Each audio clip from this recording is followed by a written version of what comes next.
నమస్తే రమగారు. నమస్తే జయ. రమగారు, మనం నవరాత్రుల సందర్భంగా అమ్మవారి కథలు చెప్పుకుంటున్నాం. అందులో దేవి భాగవతం నుంచి తీసుకొని చెప్పుకుంటున్నాం కదా. ఇంకొక కథ చెప్తారండి? షష్ఠీదేవి కథ చెప్తాం.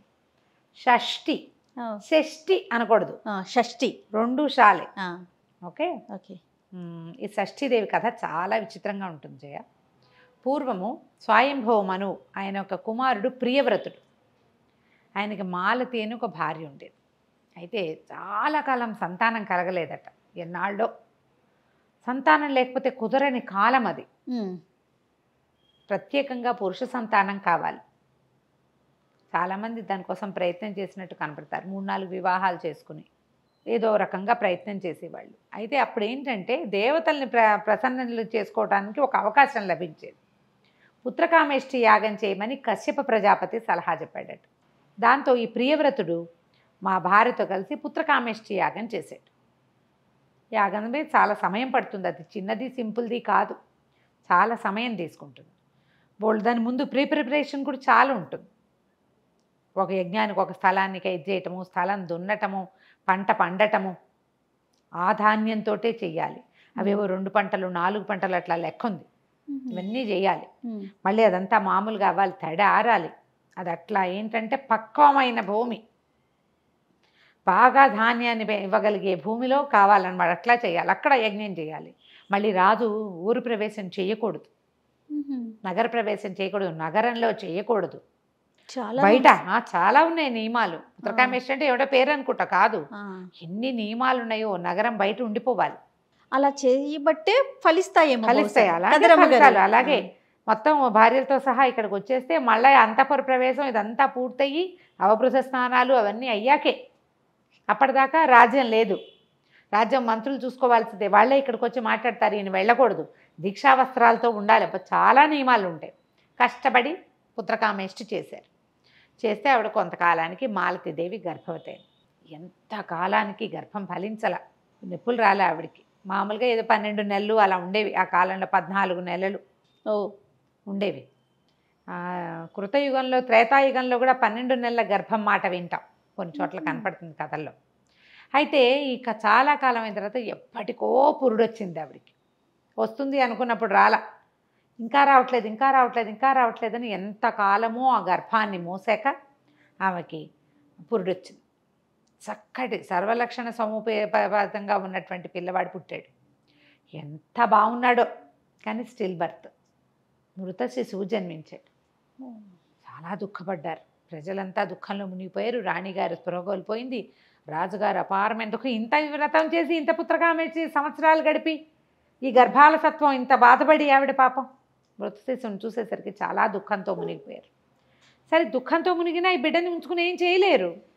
ఎవరైనా వచ్చినా ఇంకోసారి సంతానం కలగడానికి ఇంకో యజ్ఞం చెప్తారు, కానీ పుట్టిన శిశువుని పిల్లవాడిని ఏమీ చేయలేరు కదా. సరే, ఈయన శిశువుని భూస్థాపితం చేయటానికి మరి అలాగే కదా చేస్తారు, ఖననం చేయటానికి బయలుదేరాడు. ఆ వెళ్ళేసరికల్లా ఆ దారిలో ఒక పెద్ద దివ్య విమానం దిగిందట. ఆ విమానంలోంచి మహాద్భుత సౌందర్య రాశి, ఎన్నో ఆభరణాలు ధరించి ఉన్నటువంటి ఒక దేవతామూర్తి దిగింది. పిచ్చి దుఃఖంలో ఉన్నాడు రాజు. వెక్కిళ్ళు పడుతున్నాడు పిల్లవాడిని ఎత్తుకుని. ఏమిటో దుఃఖం తీరిపోయినట్టు, ప్రశాంతంగా ఉన్నట్టు, ఏడుపు ఆగిపోయి ఒక లేని జవసత్వాలు ఏవో వచ్చేసినట్టు అలా అయిపోయిందట ఆమె దిగేసరికి. అమ్మా, ఎవరు నువ్వని ప్రశ్నించాడు. ఆవిడ, నేను పరదేవత యొక్క షష్ఠాంశ నుంచి జన్మించాను. ఆమె యొక్క 6వ అంశ, అమ్మవారి తాలూకు 6వ అంశ నుంచి జన్మించాను. షష్ఠీదేవి అంటారు నన్ను. గర్భము, దాని రక్షణ, శిశు సంరక్షణ, అది నా బాధ్యత, నేను అదే చేస్తాను అని చెప్పి ఆవిడ ఏం చెప్పిందంటే, వజ్రాంగుని కుమారుడైన తారకాసురుడు చాలా దేవతల్ని అందరినీ బాగా బాధపెట్టాడు. అప్పటికి శివపార్వతులు వివాహం కాల. తారకాసురుని సంహరించాలంటే కేవలము పరమేశ్వరుని యొక్క కుమారుని వల్లే సాధ్యపడుతుంది. అతనికి అలాంటి వరం ఉంది. అప్పటికి సతీ వియోగంతో విరాగిగా ఉన్న పరమేశ్వరుడు హిమాలయాల్లో తపస్సు చేసుకుంటున్నాడు. తపస్సు చేసుకుంటున్న ఆయనని మళ్ళీ వివాహం వైపుకి తిప్పడం కోసం హిమవంతుని కుమార్తె అయిన పార్వతిగా అమ్మవారు జన్మించింది. ఆమె ఆయన్ని వివాహం చేసుకుంది. కాలక్రమంలో మన్మథ దహనం జరిగిన తర్వాత పార్వతీదేవి ఎంతకాలం అపర్ణగా తపస్సు చేసిన తర్వాత శివుని వివాహం జరిగాక కొన్ని వందల దివ్య సంవత్సరాలు భార్యాభర్తలిద్దరూ క్రీడించిన తర్వాత పార్వతీదేవి ద్వారా కాకుండా కానీ ఆమె వల్ల ఆమె కోసమని శివుని వీర్యస్ఖలనమైంది. ఆ వీర్యం నుంచి జన్మించాడు కుమారస్వామి. ఎట్లా జన్మించాడు? మొదట భూమి మీద పడి, తర్వాత అగ్నిదేవుడు దాన్ని సంరక్షించి, ఆ అగ్నిదేవుడు తనలో ఉన్నటువంటి శివతేజాన్ని గంగలో విడిచి, గంగ ముయ్యలేక శరవణంలో దాన్ని వదిలిపెట్టేస్తే అక్కడ కుమారుడిగా జన్మించాడు. ఇన్ని చోట్ల నుంచి మారి మహాద్భుతమైనటువంటి శక్తియుక్తులతోటి శివతేజము పార్వతి వల్ల జన్మించిన వాడు. పార్వతికి జన్మించలా, పార్వతి వల్ల వాళ్ళిద్దరూ క్రీడిస్తే స్ఖలనమైన తేజస్సు నుంచి కదా జన్మించిన వాడు. పార్వతీ తనయుడిగా ఉద్భవించి ఈ రెల్లు పొదలో శరవణంలో జన్మించినటువంటి కుమారస్వామి తారకాసురుణ్ణి సంహరించాడు. నన్ను దేవసేనగా ఒక చోట పుట్టించారు. ఈ షష్ఠీదేవి షష్ఠ్యాంశని అరిష్టనేమి అనే ఒక మహారాజు అమ్మవారి కోసం తపస్సు చేసి ఆమెను సంతానంగా కోరుకుంటే ఆమె యొక్క షష్ఠాంశ వల్ల నేను అతనికి జన్మించాను. దేవసేన నా పేరు, కానీ షష్ఠీదేవి అంటారు. అయితే నన్ను ఒక రాక్షసుడు కాలనేమి అనే రాక్షసుడు ఎత్తుకుపోతుంటే ఇంద్రుడు సంరక్షించాడు. నన్ను దేవసేనగా ఇంద్రుడి దగ్గర పెరిగాను. నాకు వివాహం చేయాలనుకున్నప్పుడు నన్ను ఒక మహావీరుడికి ఇవ్వమని చెప్పాడు బ్రహ్మదేవుడు. ఆ మహావీరుడు ఎవరు? తారకాసుర సంహారం చేసినటువంటి కుమారస్వామి.